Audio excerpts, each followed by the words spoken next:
Quando eu assumi a FENAM, nós tínhamos alguns desafios ali importantes. Uma coisa crônica era que a sede da FENAM era no Rio de Janeiro. E a FENAM padecia muito dos males que padecia o sindicato médico quando eu assumi. Que era uma estrutura burocrática, antiga, tudo meio remendado, aquelas coisas ajambradas, cada cadeira era de uma cor diferente e tal. Então, se tinha uma cultura empresarial, né, de desvalia, de sensação de desprestígio. Os funcionários também iam lá meio que ao seu sabor, ninguém tinha muita autoridade para cobrar nada, etc. E, de outro lado, nós estávamos no centro do Rio de Janeiro, num lugar que depois das 6 horas era perigoso sair na rua. Então, e longe do centro de decisão, que é Brasília. Então, tinha todos os motivos para sair do Rio de Janeiro, ninguém tinha tido a coragem de fazer essa mudança. E tinha coisa ali, assim, a sede não pode ser vendida, a indenização dos funcionários é impagável. Então, todo mundo sabia que tinha que ir para Brasília, mas todo mundo achava que era meio que uma coisa, um sonho inexequível. Então, quando eu assumi a FENAM, mandei ver qual era a dívida trabalhista, qual era o passivo, não era a dívida, qual era o passivo trabalhista, o que nos custaria demitir todos os funcionários, né? E fomos estudar como é que estava a questão legal da propriedade da sede, que na verdade era escriturada em nome da federação, poderíamos vender se quiséssemos, né, sem nenhum problema. E fomos procurar uma sede em Brasília, já aí em moldes de ser uma entidade respeitada, né? Então fomos para o Centro Empresarial 2001, que é o centro, te digo, mais importante hoje em Brasília, né? Numa posição privilegiada, numa instalação de primeiríssima qualidade, e selecionamos, né, com a ajuda de funcionários aqui do Sindicato Médico do Rio Grande do Sul, como Carlos Sunhol, Nereu Passaia, reestruturamos, quer dizer, fizemos uma nova FENAM em Brasília, que acho que foi muito mais fácil criar uma nova empresa já com uma cultura empresarial do que tentar convencer aquelas pessoas do Rio de Janeiro a passarem a agir com uma cultura empresarial diferente. Do Rio de Janeiro tinha todo tipo de pequenas divergências entre os funcionários e tudo estava imobilizado por coisas menores e pequenas perseguições. Os funcionários, para se proteger, se seguravam num diretor, né, e faziam tudo para agradar aquele diretor, então se tornava indemissível. Se fosse demitir, ia criar um atrito com o diretor da federação. Então ninguém queria se meter nisso, né?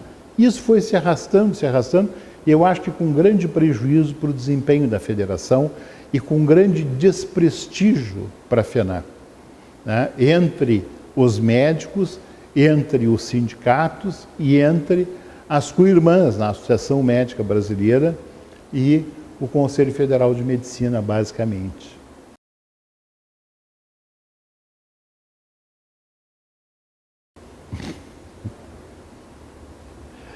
O que eu vou te dizer? Olhando pelo ponto de vista do desempenho profissional, eu acho isso. Eu acho que sou uma pessoa perseverante, acho que um pouco destemido, desassombrado, assim, né? Geralmente, as lutas que a gente tem ganho, tem levado adiante, tem vencido, são coisas que ninguém nunca se dispôs a enfrentar porque achou que estava perdido, né? Então, acho que tem esse componente. Talvez seja meio birrento, talvez, né, frente a uma situação de adversidade, resolva, não, nós vamos fazer e vamos levar adiante e vamos levar as últimas consequências. Em Cuba se diz "si se puede", né? Sim, é possível, né? Se a gente enfrentar, encarar e for adiante, é possível. Acho que um pouco por aí. Acho que tem oscilações muito grandes entre ser contido, afável e de me aborrecer com as coisas e ficar irritado, exigente, cobrador, né? Acho que tem oscilações aí. Existe um medicamento para distúrbios do humor chamado lítio, e que de vez em quando eu brigo e tal, não sei o quê, e aí pergunto para a Rita: Rita, está na hora de tomar um lítio? E ela disse: está na hora de... segura um pouco, né? Aliás, a Rita funciona muito como um contraponto aí, e tem muita habilidade para me fazer me acomodar quando, sei lá, às vezes me aborreço demais com alguma coisa e quero, e fico querendo enfrentamento mesmo, né? Que às vezes não é a coisa mais habilidosa. Acho que ouço bastante, acho que procuro sempre ouvir as pessoas e ponderar antes de tomar decisões que depois vão ser levadas às últimas consequências, porque aí também acho que tem um pouco de traço de personalidade.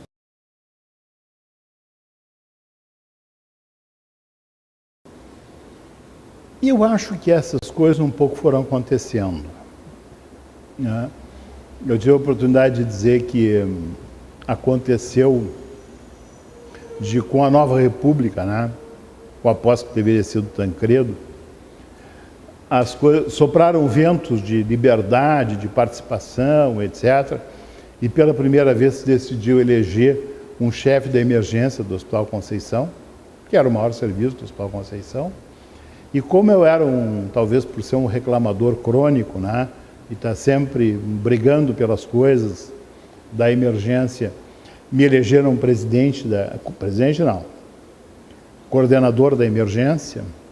Fizemos um trabalho muito bom lá e me envolvi muito com isso e levei muito a sério. E daí fomos para a Associação dos Médicos do Hospital Conceição. Também lá a gente se envolveu muito. Eu me lembro de estar passeando com a minha esposa no fim de semana e a gente andava ali por Taquara, Morungava, aqueles lados. Estavam passeando de automóvel, cheio a São Francisco, alguma coisa desse tipo, assim, passar o dia na serra e voltar olhando atentamente anúncios de sítios, etc., pensando, bom, quem sabe a gente fizesse uma sede campestre para a Associação dos Médicos do Hospital Conceição, né? Ou depois de estar no sindicato médico, passar pela BR e ver uma fábrica de bandeiras, que tinha uma enorme bandeira do Brasil, e ver uma bandeira do Brasil, devia botar uma bandeira do Brasil no sindicato. Quer dizer, e botamos, de fato ficou um marco, que nessa época tinha um significado muito importante, porque a ditadura militar tinha se apropriado dos símbolos nacionais, né? Então nós vamos botar o símbolo do país, porque ele nos pertence. Então tinha um conteúdo ideológico nisso, mas quero te dizer assim, de certa forma a gente sempre estava pensando no sindicato. Então eu acho que a gente sempre ficou pensando nisso. Uma outra coisa que eu acho que interferiu bastante foi que meus filhos foram estudar em Cuba, mas um pouco o eixo ficou deslocado para Cuba. E eu fiquei em Porto Alegre sozinho. A minha esposa e meus filhos não estavam em casa. Então, para mim, chegar em casa às 7 horas da noite ou chegar às 3 da madrugada não fazia a mínima diferença. E coitados dos funcionários do sindicato médico, né? Uma secretária em particular que me acompanhava naquelas noitadas de trabalho lá e a gente ficava inventando coisas e modificando a estrutura e tal. A Rita brinca comigo e diz que esse sindicato não existiria se teus filhos não tivessem ido estudar em Cuba. Se eles tivessem estudado aqui, em Passo Fundo, esse sindicato não existia. Pelo menos não nesses moldes. E eu acho que um pouco é verdade. Um pouco acabou me absorvendo full time, né, tempo integral.